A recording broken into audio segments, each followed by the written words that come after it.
আসসালামু আলাইকুম রহমতুল্লাহ। আর বাংলা নিউজ, সাথে আছি আমি শাহবাজ। 5 জুলাই 2024। শুরুতেই খবরের শিরোনাম। সেন্ট মার্টিনে মিয়ানমারের 2 সেনা ও 31 রোহিঙ্গার অনুপ্রবেশ।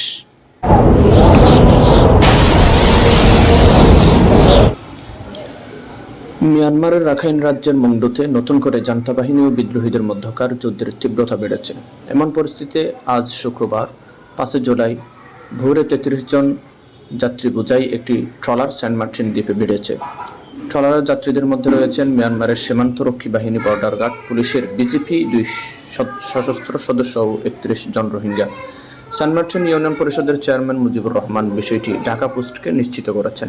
সেন্ট মার্টিন ইউনিয়ন পরিষদের চেয়ারম্যান মুজিবুর রহমান জানান, টানা কয়েকদিন ধরে মংডুর সংঘর্ষে কেঁপে উঠেছে কক্সবাজার টেকনাফ সীমান্ত।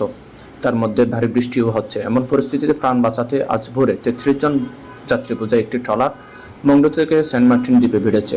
ট্রলারের যাত্রীদের মধ্যে রয়েছেন মিয়ানমারের সীমান্তরক্ষী বাহিনী, বর্ডার গার্ড, পুলিশের বিজিপি 2 সশস্ত্র সদস্য ও 31 জন রোহিঙ্গা। বিষয়টি বর্ডার গার্ড বাংলাদেশকে বিজিবিকে জানানো হয়েছে।